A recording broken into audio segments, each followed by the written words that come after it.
भक्तगणों, आज श्रीमद् भागवत द्वितीय स्कंद में 7वां अध्याय भगवान की लीला अवतारों की कथा कहूँगा। आप उसको ध्यानपूर्वक सुने। भक्तगणों, इस चरण को लाई गई सब्सक्राइब जरूर करें। भगवान कृष्ण भगवान आपका कल्याण करेंगे। सुनिए, ब्रह्मा जी कहते हैं, अनंत भगवान ने प्रलय के जल में डूबी हुई पृथ्वी का उद्धार करने के लिए समस्त यज्ञमय बारहा शरीर ग्रहण किया था। आदि दैत्य हिरणाक्ष जल के अंदर ही लड़ने के लिए उनके सामने आया। जैसे इंद्र ने अपने वज्र से पर्वतों के पंख काट डाले थे, वैसे बराह भगवान ने अपनी दाढ़ों से उसके टुकड़े टुकड़े कर दिए। फिर उन्हीं प्रभु ने रुचि नामक प्रजापति की पत्नी आकुति के गर्भ से सुयस के रूप में अवतार ग्रहण किया। उस अवतार में उन्होंने दक्षिणा नाम की पत्नी से सुयस नाम के देवताओं को उत्पन्न किया और तीनों लोगों के बड़े बड़े संकट हर लिए। इसी से ही स्वयंभू मनु ने उन्हें हरि के नाम से पुकारा। नारद कर्दम प्रजापति के घर देवहूति के गर्भ से 9 बहनों के साथ भगवान ने कपिल के रूप में अवतार ग्रहण किया। उन्होंने अपनी माता को उस आत्मज्ञान का उपदेश किया जिससे वे इसी जन्म में अपने हृदय के संपूर्ण मल तीनों गुणों की आसक्ति का सारा कीचड़ धोकर कपिल भगवान के वास्तविक स्वरूप को प्राप्त हो गई। महर्षि अंतरी भगवान को पुत्र रूप में प्राप्त करना चाहते थे। उन पर प्रश्न होकर भगवान ने उनसे एक दिन कहा कि मैंने अपने आप को तुम्हें दे दिया। इसी से अवतार लेने पर भगवान का नाम दत्त दैत्यांत्र पड़ा। उनके चरण कमलों के पराग से अपने शरीर को पवित्र करके राजा यदु और सहस्त्रार्जुन आदि ने योग की भोग और मोक्ष दोनों की सिद्धियां प्राप्त की। नारद, सृष्टि के प्रारंभ में मैंने विधिवत लोगों को रचने की इच्छा से तपस्या की। मेरे उस अखंड तप से प्रश्न होकर उन्होंने तप अर्थ वाले सन नाम से युक्त होकर सनक सनंदन सनातन और संतन कुमार के रूप में अवतार ग्रहण किया। इस अवतार में उन्होंने प्रलय के कारण अपने कल्प के भूले हुए आत्मज्ञान का ऋषि के प्रति यथावत उपदेश किया, जिससे उन लोगों ने तत्काल परम तत्व का अपने हृदय में साक्षात्कार कर लिया। धर्म की पत्नी दक्ष कन्या मूर्ति के गर्भ से वे नर नारायण के रूप में प्रकट हुए। उनकी तपस्या का प्रभाव उन्हीं के जैसा था। इंद्र की भेजी हुई काम की सेना अप्सराएं उनके सामने जाते ही अपना स्वभाव खो बैठी। वे अपने हाव भाव से उन आत्मस्वरूप भगवान की तपस्या में विघ्न नहीं डाल सकी। नारद, शंकर आदि मानवभाव अपनी रोज भरी दृष्टि से कामदेव को जला देते हैं, परंतु अपने आप को जलाने वाले असंख्य क्रोध को वे नहीं जला पाते। वही क्रोध नर नारायण के निर्मल हृदय में प्रवेश करने के पहले ही डर के मारे कांप जाता है। फिर भला उनके हृदय में काम का प्रवेश तो हो ही कैसे सकता है। अपने पिता राजा उत्तानपाद के पास बैठे हुए 5 वर्ष के बालक ध्रुव ने उनकी सौतली माता सुरुचि ने अपने वचन बाणों से भेज दिया था। इतनी छोटी अवस्था होने पर भी वे उस गलानी से तपस्या करने के लिए वन में चले गए। उनकी प्रार्थना से प्रसन्न होकर भगवान प्रकट हुए और उन्होंने ध्रुव को ध्रुवपद का वरदान दिया। आज भी ध्रुव के ऊपर नीचे प्रदक्षिणा करते हुए दिव्य महर्षिगण उनकी स्तुति करते रहते हैं। कुमारगामी वैन का ऐश्वर्य और पुरुष ब्राह्मणों के हुक्का रूपी वज्र से जलकर भस्म हो गया। वह नरक में गिरने लगा।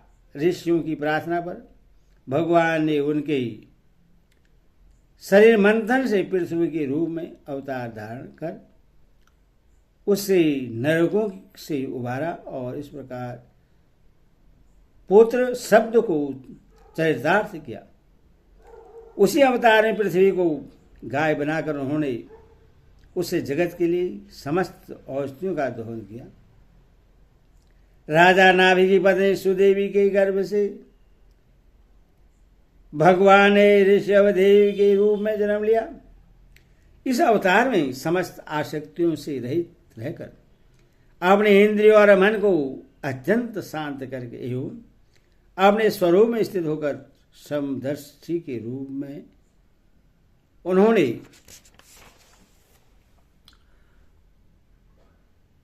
जड़ों की भांति योगचर्या का आचरण किया। इस स्थिति को महर्षि लोग परमहंस पद अथवा अवधूतचर्या कहते हैं। इसके बाद से वहां यज्ञ पुरुष ने मेरे यज्ञ में स्वर्ण के समान कांति वाले हयग्रीव के रूप में अवतार ग्रहण किया। भगवान का वह विग्रह वेदमय, यज्ञमय और सर्वदेवमय है। उन्हीं की नासिका से श्वास के रूप में वेदवाणी प्रकट हुई। चासुष मनवंतर के अंत में भावी मनु सत्यवर्तन मत्स्य रूप में भगवान को प्राप्त किया था। उसी समय पृथ्वी रूप नौका के आश्रय होने के कारण वे ही समस्त जीवों के आश्रय बने। प्रलय के उस भयंकर जल में मेरे मुख से गिरी हुई वेदों को लेकर वे उसी में विहार करते रहे। जब मुख्य मुख्य देवता और दानव अमृत की प्राप्ति के लिए क्षीर सागर को मत रहे थे, तब भगवान ने कच्छप के रूप में अपनी पीठ पर मंत्राचल धारण किया। उस समय पर्वत के घूमने के कारण उसकी रगड़ से उनकी पीठ की खुजलाहट थोड़ी मिट गई, जिससे वे कुछ क्षणों तक सुख की नींद सो सके।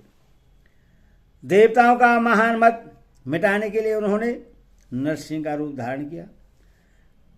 फटकती हुई भौवें और तीखी दाढ़ों से उनका मुख बड़ा भयावना लगता था। हिरण से उन्हें देखते ही हाथ में गदा लेकर उन पर टूट पड़ा। ईश्वर भगवान नरसिंह ने दूर से ही उससे पकड़कर अपनी जांघों पर ढाल दिया और उसके छटपटाते रहने पर भी अपने नखों से उसका पेट फाड़ डाला। बड़े भारी सरोवर में महाबली ग्रह ने गजेंद्र का पैर पकड़ लिया। जब बहुत थक कर वह घबरा गया, तब उसने अपनी सूंड में कमल लेकर भगवान को पुकारा, हे आदि पुरुष, हे समस्त लोगों के स्वामी, हे स्वर्ण मात्र से ही कल्याण करने वाले। उसकी पुकार सुनकर अनंत शक्ति भगवान चक्रपाणी गरुड़ की पीठ पर चढ़कर वहां आए और अपने चक्र से उन्होंने ग्रह का मस्तक उखाड़ डाला। इस प्रकार कृपा परवश भगवान ने अपने शरणागत गजेंद्र की सूंड पकड़कर उस विपत्ति से उसका उद्धार किया। भगवान वामन आदि के पुत्रों में सबसे छोटे थे, परंतु गुणों की दृष्टि से वे सबसे बड़े थे, क्योंकि यज्ञ पुरुष भगवान ने इस अवतार में बलि के संकल्प छोड़ते ही संपूर्ण लोगों को अपने चरणों में ही नाप लिया था। वामन बनकर उन्होंने 3 पग पृथ्वी के बहाने बलि से सारी पृथ्वी ले ली, परंतु इससे यह बात सिद्ध कर दी कि सद्मार्ग पर चलने वाले पुरुषों को यातना के सिवा और किसी उपाय से समर्थ पुरुष भी अपने स्थान से नहीं हटा सकते, ऐश्वर्य से च्युत नहीं कर सकते। दैत्यराज बलि ने अपने सिर पर स्वयं वामन भगवान का चरणामृत धारण किया। ऐसी स्थिति में उन्हें जो देवताओं के राजा इंद्र की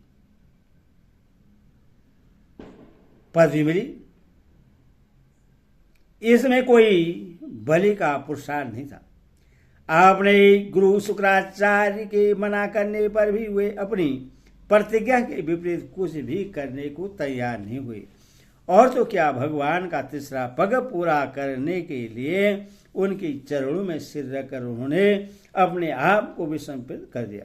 नारद, तुम्हारी अत्यंत प्रेम भाव से परम प्रसन्न होकर हंस के रूप में भगवान ने तुम्हें योग, ज्ञान और आत्म तत्व को प्रकाशित करने वाले भागवत धर्म का उपदेश किया। वह केवल भगवान के शरणागत भक्तों को ही सुगमता से प्राप्त होती है। यही भगवान स्वयंभू आदि मंत्रों में मनुष्य के रूप में अवतार लेकर मनुवंश की रक्षा करते हुए 10 दिशाओं में अपने सुदर्शन चक्र के समान तेज से बेरोक टोक निष्कंटक राज्य करते हैं। तीनों लोगों के ऊपर सत्यलोक तक उनके ही चरित्रों की कामन्य कीर्ति फैल जाती है, और उसी रूप में वे समय समय पर पृथ्वी के भारभूत दुष्ट राजाओं का दमन भी करते रहते हैं। सौ नाम धन्य भगवान धन्वंतरी अपने नाम से ही बड़े बड़े रोगियों के रोग तत्काल नष्ट कर देते हैं। उन्होंने अमृत पिलाकर देवताओं को अमर कर दिया और दैत्य के द्वारा हरण किए हुए उनके यज्ञ भाग उन्हें फिर से दिला दिए। उन्होंने ही अवतार लेकर संसार में आयुर्वेद का परिवर्तन किया। जब संसार में ब्राह्मण द्रोही आर्य मर्यादा का उल्लंघन करने वाले नारकी के क्षेत्री अपने नाश के लिए ही देवस बढ़ जाते हैं और पृथ्वी के ही कांटे बन जाते हैं, तब भगवान महापराक्रमी परशुराम के रूप में अवतीर्ण होकर अपने तीखी धार वाले फरसे से 21 बार उनका संहार करते हैं। मायावती भगवान हम पर अनुग्रह करने के लिए अपनी भुजाओं में भारत, शत्रुघ्न और लक्ष्मण के साथ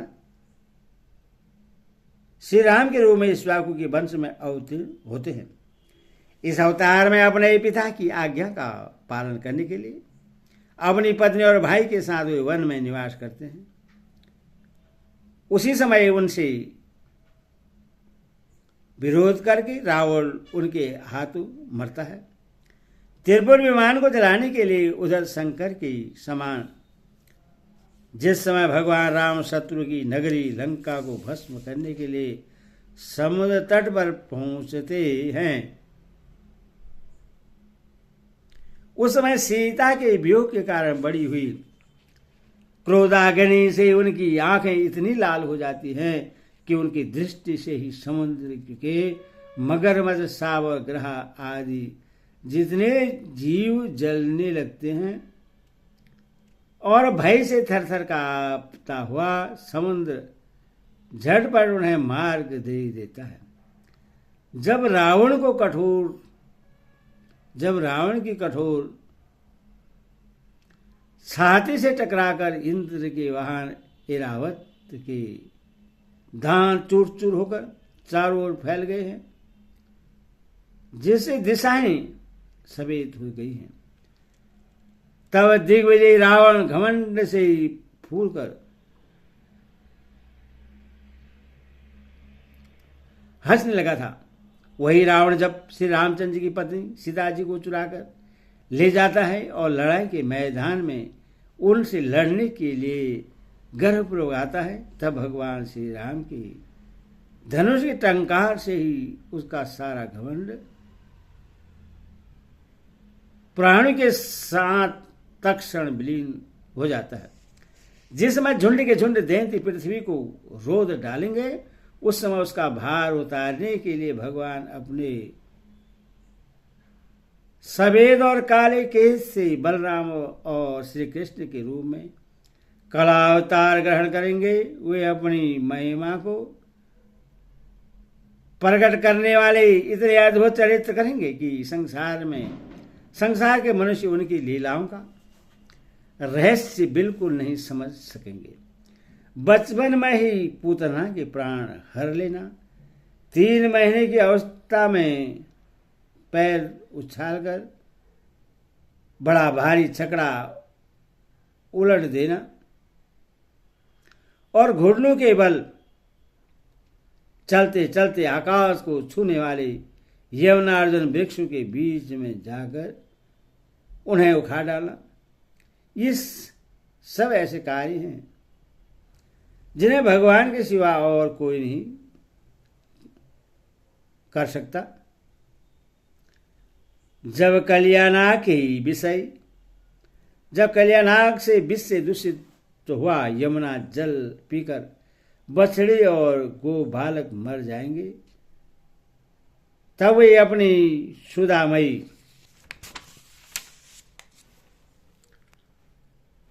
कृपा दृष्टि की वर्षा से ही उन्हें जीवित कर देंगे और यमुना जल को शुद्ध करने के लिए वे उसमें विहार करेंगे और विष की शक्ति से जीव लबाते हुए काले नाग को वहां से निकाल देंगे। उसी दिन रात को जब सब लोग वहां यमुना तट पर सो जाएंगे और दवा गिरने से आसपास का मुंज का वन चारों ओर से जलने लगेगा, तब बलराम जी के साथ वे प्राण संकट में पड़े हुए ब्रजवासियों को उनकी आंखें बंद कराकर उस अग्नि से ही बचा लेंगे। उनकी यह लीला भी अलौकिक ही होगी। उनकी शक्ति वास्तव में अचिंत्य है। उनका माता उन्हें बांधने के लिए जो रस्सी लाएगी, वही उनके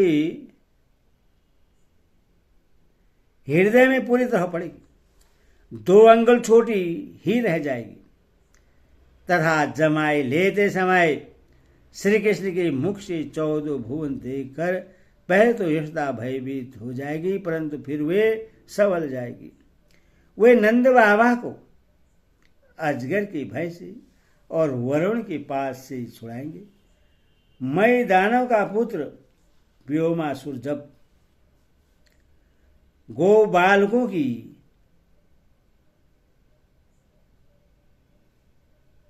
नंद बाबा को अजगर के भय से और वरुण पास से छुड़ाएंगे।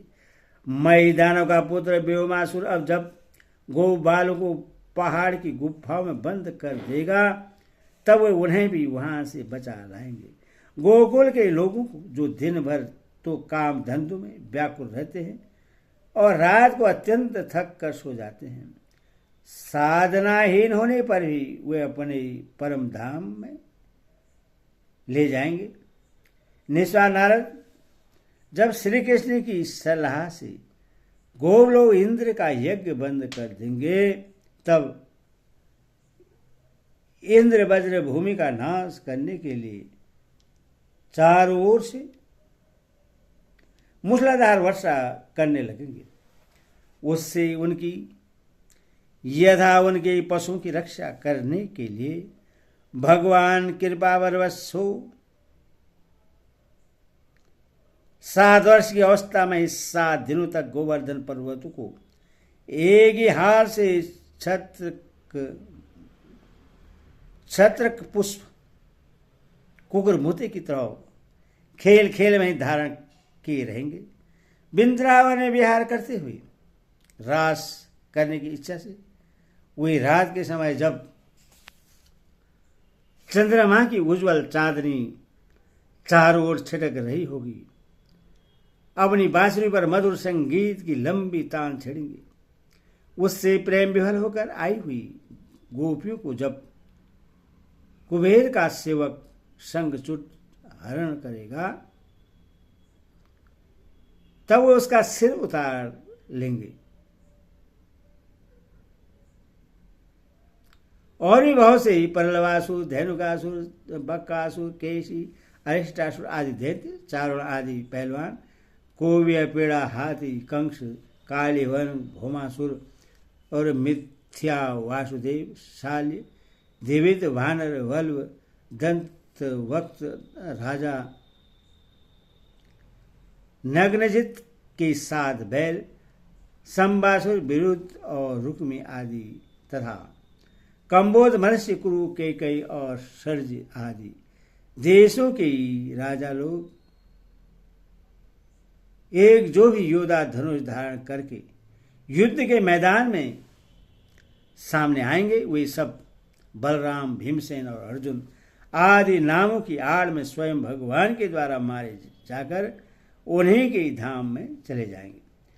समय के फेर से लोगों की समझ कम हो जाती है, आयु भी कम होने लगती है। उस समय जब भगवान देखते हैं कि जब अब ये लोग मेरे तत्व को बतलाने वाली वेदवाणी को समझने में असमर्थ होते जा रहे हैं, तब प्रत्येक कल्प में सत्यवती के गर्भ से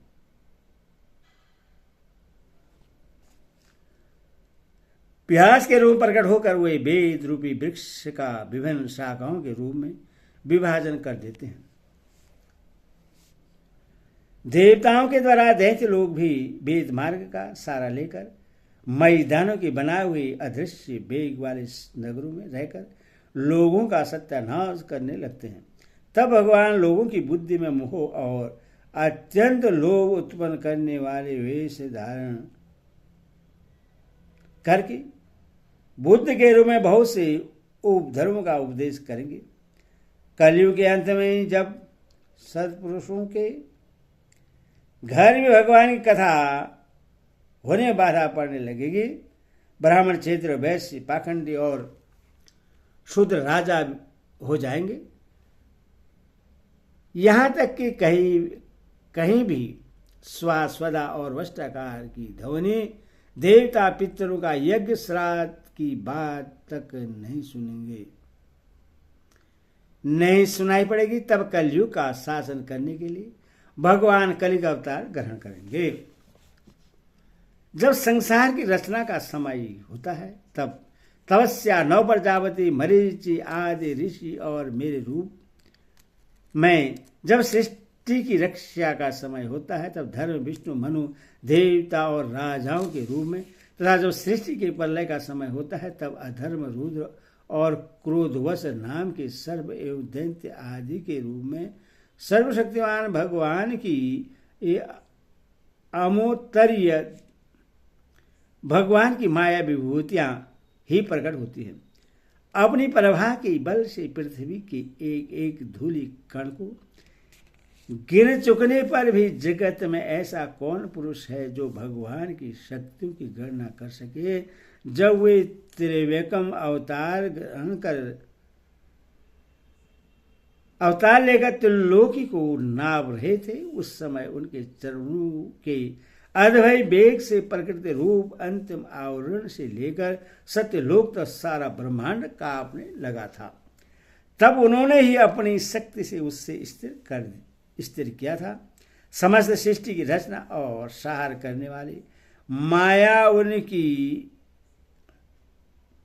एक शक्ति है। ऐसी ऐसी अत्यंत शक्तियों के आश्रय उनके स्वरूप को न मैं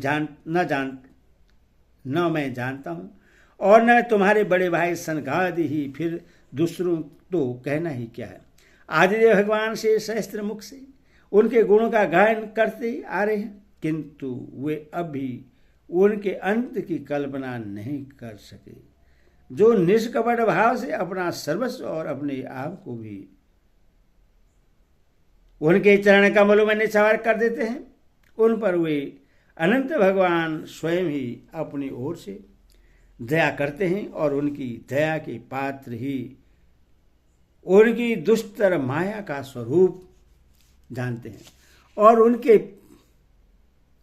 उसके पार जाते हैं।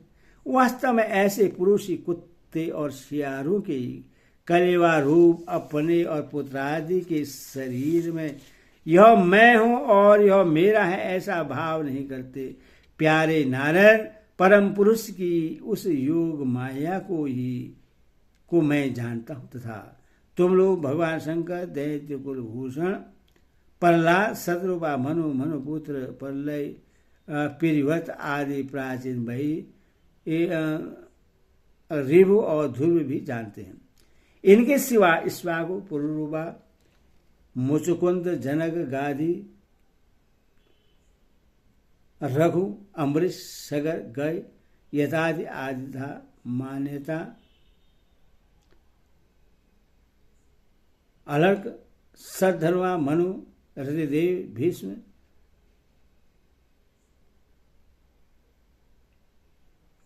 भीम, बलि, अमृत, दलीप, सोबर, उनके शिवी देवता, शिवी देवल, पिपलाद, सारस्वत, उद्धव, पराशर, भूरिसेन एवं विभीषण, हनुमान, सुखदेव, अर्जुन, आष्टसेन, विदुर और सुदेव आदि महात्मा भी जानते हैं, जिन्हें भगवान के प्रेमी भक्तों का सा स्वभाव बनाने की शिक्षा मिली है।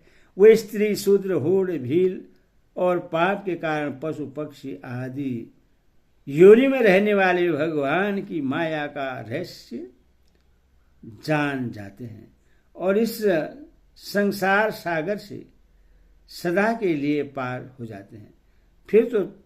फिर जो लोग वैदिक सदाचार का पालन करते हैं उनके संबंध में तो कहना ही क्या है। परमात्मा का वास्तव स्वरूप एक रस, शांत, अभय एवं केवल ज्ञान स्वरूप है। न उसमें माया का मल है और न तो उसके द्वारा रची हुई विस्मयता है। वह सद और असद दोनों से परे है। किसी भी वैदिक या लौकिक शब्द की वहां तक पहुंच नहीं है। अनेक प्रकार के साधनों से संपन्न होने वाले कर्म का फल भी वहां तक नहीं पहुंच सकता, और तो क्या स्वयं माया भी उनके सामने नहीं जा पाती। लज्जा कर भाग खड़ी होती है। परम पुरुष भगवान का वही परम पद है। आत्मा लोग उसी का सोग्रहित अनंत आनंद स्वरूप ब्रह्मा के रूप में साक्षात्कार करते हैं। संयमशील पुरुष उसी में अपने मन को समाहित करके स्थित हो जाते हैं।